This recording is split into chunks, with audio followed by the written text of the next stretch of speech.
Muito bem, você aqui com a gente é muito bom. A gente vai agora pensar em como cuidar melhor do coração. E o coração dita o ritmo da nossa vida e quando ele se altera, o corpo todo sente. As doenças do coração que comprometem o seu bom funcionamento são as principais causas de morte no mundo todo. De acordo com a OMS, são 18 milhões de vítimas por ano. E no Brasil, segundo o cardiômetro da Sociedade Brasileira de Cardiologia, do início de 2020 até o mês de novembro, foram registradas mais de 319 mil mortes por doenças cardiovasculares. E é por isso que hoje nós vamos conversar com a cardiologista, doutora Ana Catarina Periotto, para conhecer melhor as principais doenças do coração e também entender de verdade como ficar longe delas. Doutora Ana Catarina, tudo bem? Bem-vinda ao Vida e Saúde. Tudo bem, obrigada pelo convite. Doutora, a gente tem a tendência de achar que só as pessoas que estão acima do peso, aquelas pessoas que já estão consideradas até os obesos, né, é que sofrem com problemas do coração. Mas isso não é bem verdade, né? Não. Aquela máxima de gordinho saudável também não é verdade, né? O obeso, ele tem realmente mais chances de doenças cardiovasculares, cânceres, né, diabetes. Mas os magrinhos também são acometidos de doenças, porque os fatores de risco principais para doenças cardíacas são hipertensão, colesterol alto. E um fator importante é a história familiar, a hereditariedade que a gente carrega. Então, às vezes o magrinho fuma, tem um pai que teve um evento precoce. Isso já é um fator de risco para doença nos magrinhos também. Agora é o seguinte, as doenças do coração, elas também a pessoa às vezes convive uma boa parte da vida com essas doenças e tende a não se preocupar com tratamento sério, além do medicamentoso, além daquilo que o médico receita, cuidando do estilo de vida. Eu queria trazer nesse momento aqui, na nossa tela, o cardiômetro, que eu mencionei agora no começo aqui do programa. Olha aí, se todo mundo quiser acessar, pode acessar cardiômetro.com.br, é isso? No cardiômetro, a gente tem esse dado aí, olha, no último número está mudando. Esse dado de 70.263 pessoas, 63 mortes, é apenas em 2021, desde janeiro até o dia de hoje, 5 de março. Olha, grave bem esse número aí, gente, 70.263. E a gente vê que o dado é muito alarmante, mas dificilmente a pessoa parece que dá aquela virada quando descobre que tem uma doença do coração. E é verdade que sim, a doença do coração afeta mais os homens, não é, doutora? É verdade, porque as mulheres têm a seu favor a proteção dos hormônios. O risco entre homens e mulheres iguala após a menopausa, por causa da queda dos hormônios protetores das mulheres. Acaba que esse dado, coincidentemente, não sei se tem algum estudo falando sobre isso, mas coincidentemente os homens também têm dificuldade de buscar mais ajuda médica ou de fazer grandes mudanças do estilo de vida. Então, olha, fica aqui a dica. Começamos o programa com dica. Hoje é dia de reflexão e precisa ser dia de mudança para quem já tem doença do coração e também para quem não quer ter nunca na vida. Agora, doutora, as emoções também influenciam no surgimento de doenças do coração, é isso? Certamente. As pessoas que têm um temperamento mais agressivo, mais competitivo, são pessoas de personalidade tipo A, elas têm mais chance de doença cardiovascular, né? E, às vezes, a pessoa tem uma doença latente que não apresenta sintomas ainda, mas um estresse emocional, uma perda, uma ansiedade extrema pode ser o estopim para o aparecimento de infarto, derrame, arritmia. Interessante. Agora é o seguinte, a gente sabe que existem inúmeras doenças do coração, que a gente chama, né? Eu tô aqui com um quadro que vai mostrar as principais doenças e também os fatores de risco e os sintomas para a gente ficar alerta. Vou começar com o infarto, que acho que talvez seria a causa número 1 de mortes no Brasil e no mundo, doutora. E fatores de risco, já entra aqui com doenças. Os fatores de risco mais importantes para infarto são pessoas com colesterol ruim alto, que é o LDL, hipertensão, diabetes, obesidade, sedentarismo, o fato de não fazer exercício, a carga genética, né? O fato de ter pais ou irmãos, que são os parentes de primeiro grau, que tiveram um evento precoce antes dos 60 anos, também é um fator de risco. E aí a gente precisa partir para os sintomas, doutora, porque o infarto, ele pode ser bem assim, silencioso e só quando não dá mais jeito mostrar sintomas, mas ele pode também dar alguns sinais aí para a gente ficar alerta. A dor clássica do infarto é uma dor em aperto, né, ou opressão, que dá no meio do peito, que irradia para a mandíbula ou para os braços. Mas ela pode se manifestar como dor no estômago, como dor nas costas. Mulheres, idosos e diabéticos podem ter infarto sem dor. O infarto pode apresentar como um cansaço extremo, um suor profuso, sem dor, nesse grupo de pessoas. Vamos partir agora para insuficiência. Antes de partir aqui para essa outra doença, eu queria trazer uma tela aqui para a gente, uma interação. Opa! A Olga Cruz mandou o seguinte: sinto falta de ar e dor nas costas quando fico ansiosa. Olha aí, ela quer saber se isso pode ser um indício de infarto, doutora Ana. A dor no peito ou nas costas e o cansaço, quando ele é deflagrado por estresse físico ou emocional, no caso dela, ela ficou ansiosa e ela relaciona a ansiedade que deflagra esses sintomas. Pode sim estar relacionada à angina, que não é um infarto, mas é um sinal de isquemia, um sinal que há menos sangue circulando no coração. Então é preciso buscar ajuda também, ficar de olho nesse sintoma aí. É importante fazer um check-up, um teste de esteira, ver como que está a pressão, colesterol. Legal, olha aí, para não ter surpresa, Olga, fica esperta. Doutora, eu queria que você falasse um pouquinho de insuficiência cardíaca agora. Vamos começar com os fatores, então, para esse problema. A hipertensão é o maior fator de risco para a insuficiência cardíaca. O que é insuficiência cardíaca?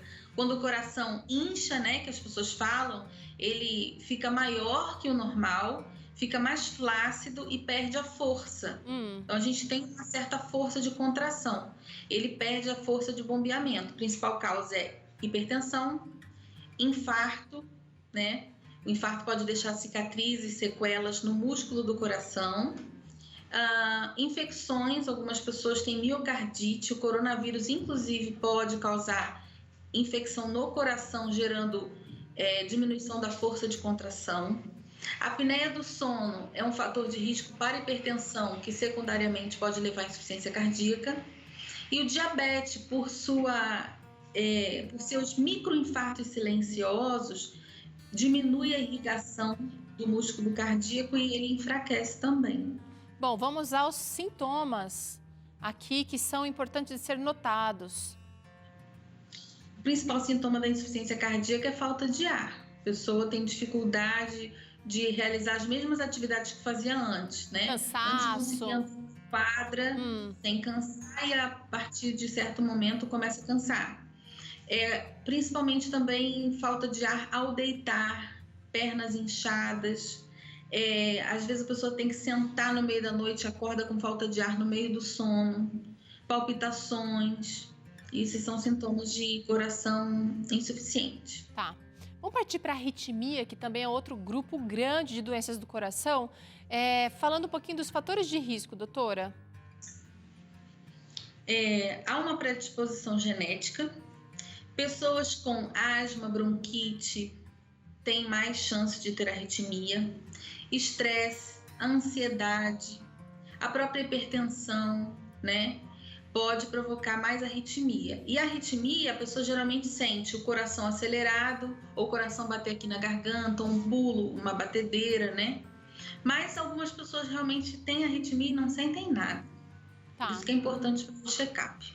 E aí, tem essas condições aqui, alguns fatores aqui são mais palpáveis, né? Mas, por exemplo, o estresse aqui, a ansiedade, no caso da arritmia, além de não serem muito objetivos, a gente também não consegue mensurar e também não consegue controlar muitas vezes. E aí o circo está armado, né? Está pronto o cenário para a arritmia se instalar.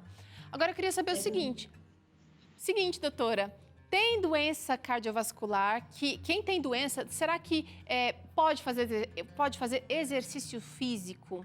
Porque esse é um mito que por muitos anos foi perpetuado. A pessoa não deve fazer exercício físico de forma alguma. Queria que você falasse um pouquinho o que pode, o que não pode, quando, como, que intensidade. É até uma pequena briga que os cardiologistas têm com o ortopedista, né? Porque às vezes o ortopedista não quer que a pessoa faça exercício por artrose e pelo problema de coração a gente precisa que o paciente faça exercício. O exercício é importante porque melhora a pressão arterial, diminui o colesterol, melhora o diabetes, controla a ansiedade, ajuda a dormir. O exercício, ele é parte do tratamento da pessoa que tem problema de coração. Mas para quem não faz exercício e vai começar a fazer, é importante fazer um check-up. Por quê? Porque a pressão precisa estar controlada. Se a pessoa sai para caminhar com a pressão de 20/10, durante a caminhada ela vai passar mal. Então, precisa ter pressão controlada, precisa saber a intensidade, se a pessoa já tem alguma arritmia ou insuficiência cardíaca ou teve um infarto recente, precisa ser controlada a intensidade, a frequência. Mas é muito importante que todos façam, pelo menos caminhada. A sociedade recomenda 5 vezes por semana, 40 minutos, para prevenção de doença cardiovascular. Ótimo, ótimo. Então, 5 vezes por semana, pelo menos 40 minutos para prevenir. Quem já tem alguma condição cardíaca já tem que ir com mais calma, mais cautela, mas tem que fazer também. Exatamente. É frequência, periodicidade e a velocidade também, né? A gente recomenda 120 passos por minuto. É aquela caminhadinha acelerada que você não consegue conversar durante a caminhada. Bom, a gente está dando aqui uma pincelada, o primeiro passo, exercício físico, tem alimentação, você sabe que precisa diminuir o estresse. O uso dos 8 remédios naturais é indicado tanto para prevenir como também para remediar as doenças do coração. Mas eu quero saber, doutora, o que a gente precisa fazer, ou como nós podemos evitar essas doenças que a gente acabou de trazer aqui. Vou começar com o colesterol. Colesterol precisa entrar no eixo. Diminuir os alimentos de origem animal, porque o colesterol está nos alimentos de origem animal, leite, carne, ovos, peixe, né? Queijos. Iogurte, derivados, né? Queijos, todos os derivados. E aumentar os alimentos de origem vegetal, porque a fibra ajuda a jogar fora pelo intestino o excesso de colesterol ruim. Maravilha. Então, bastante salada, frutas, verduras, legumes, aveia, linhaça, alimentos integrais. Muito bom. E ó, você viu aí na tela, né?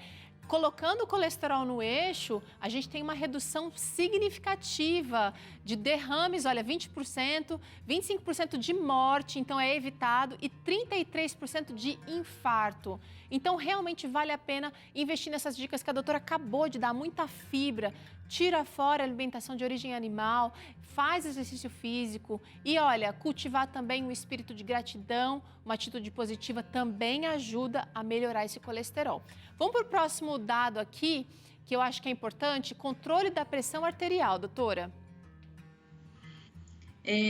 Para controle da pressão arterial é muito importante não esquecer de beber água, porque a falta d'água, quando a pessoa vive num estado de semidesidratação, às vezes sem perceber, isso predispõe ao aumento da pressão arterial. Diminui o sal, a nossa alimentação já vem com muito sal, né? Tudo que a gente compra já vem com condimentos, com sal. É importante a alimentação mais natural possível.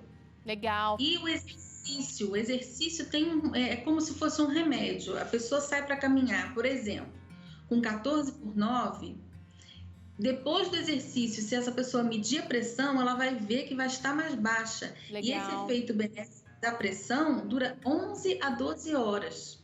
Olha, então, gente, por favor, além do controle que você está fazendo aí com o médico, com o remédio, exercício físico, água. Você viu a redução aí, né? De morte e também de infarto, se eu não estou enganada? O controle da pressão arterial reduz 15% do risco para infarto e 42% para derrame. Bora para o próximo, então. Como controlar agora na verdade, parar de fumar. Olha como é que a redução cai. Gente, 50% do risco de infarto e 70% do risco de morte. Fumar tá fora de moda, doutora, por favor. É verdade. Quando a pessoa para de fumar, em 5 anos, ela tem o mesmo risco de infarto comparado a pessoas que nunca fumaram. Então, é importante pensar nisso e não adiar essa decisão, porque você está ganhando anos de vida, né? Maravilha. Além de outros cânceres, né? Câncer de boca, de bexiga, de garganta, que estão muito relacionados ao cigarro. Legal. Agora vamos voltar ao início da nossa conversa. Perda de peso. Se você conseguir controlar o seu peso, é difícil, eu sei, mas não é impossível. Olha as reduções que você tem aí. 25% no risco de desenvolver diabetes. E aí tem que... Quando a pessoa perde 5% do peso, já melhora o metabolismo, melhora as taxas de colesterol, de diabetes, a pressão, perdendo apenas 5% do peso. Olha aí, não é tão difícil. Então, perdeu 5, aí já põe aquela meta de perder mais 5 dali um período de tempo. Não pode pensar na montanha toda, a gente tem que pensar em degrau por degrau, né, doutora? É verdade. Agora é o seguinte, eu quero saber por que será que no inverno a gente vê um maior número de infartos, doutora? Porque o frio causa uma vasoconstrição, os nossos vasos ficam mais contraídos. E se já existe alguma doença dentro dos vasos, algum entupimento, pode precipitar um infarto, né? Pode precipitar o sintoma da doença que estava latente. Olha aí, então tem que cuidar no verão, gente. Cuidar no verão para que no inverno a gente não veja mais vítimas. Agora, doutora, a gente falou de exercício físico, falou de vários controles que a gente precisa ter no nosso corpo, mas os alimentos também podem tanto estragar como beneficiar o coração, não é? É verdade. É muito importante reduzir as gorduras de origem animal, frituras, né? Os óleos, excesso de óleos, né? E a gordura saturada em geral. E o açúcar, né? Porque o açúcar refinado, ele é pró-inflamatório, ele inflama as artérias, ele inflama as células e isso predispõe a acúmulo de placa de gordura nas artérias, que é o que, em último caso, vai levar a infarto e derrame.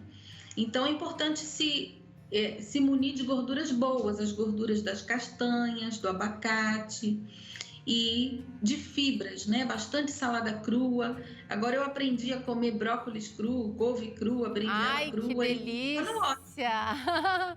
Que delícia! Olha a cardiologista dando dica aqui para mim e para você, viu? A gente precisa se cuidar, gente, o tempo inteiro, porque a gente precisa se amar para o nosso corpo também dar conta de prevenir e de tratar essas doenças também. Doutora, eu quero trazer agora o cardiômetro aqui, porque a gente viu que tinham dado lá, olha, antes de colocar, tinha 70.263 mortes só em 2021 por doenças do coração, até hoje, até o dia de hoje, tá? Então, desde janeiro, fevereiro, hoje estamos aqui na primeira semana de março. Vamos ver agora o que mudou depois de 15 minutos de conversa? Olha aí, infelizmente, a gente vê um aumento de mais de 10 mortes. Mais de 10 mortes apenas em 15 minutos. Que dado triste, doutora. É verdade. Para essas pessoas, infelizmente, não tiveram tempo, né, de se cuidar, mas nós estamos aí na batalha todos os dias, então cada dia novo é uma oportunidade que Deus nos dá, né? De nos cuidar e cuidar dos nossos queridos. Muito bem. Olha, doutora, eu quero te agradecer por passar esse tempo aqui com a gente, abrir um espaço na sua agenda para falar de maneira tão prática, né? Trazendo dados importantes aqui, mas de maneira tão prática, de como é possível, sim, a gente fazer essa transformação para que o nosso destino, o destino de que a gente tanto ama, você que de repente cuida aí do seu marido, faz almoço, faz atividade física com ele ou deixa de fazer.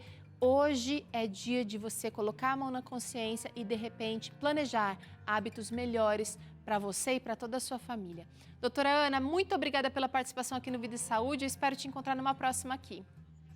Obrigada pelo convite. Um beijão para todos. Beijo. A gente faz um rápido intervalo. Na volta, tem claramente super interessante e necessário para esse momento difícil que a gente está vivendo, né?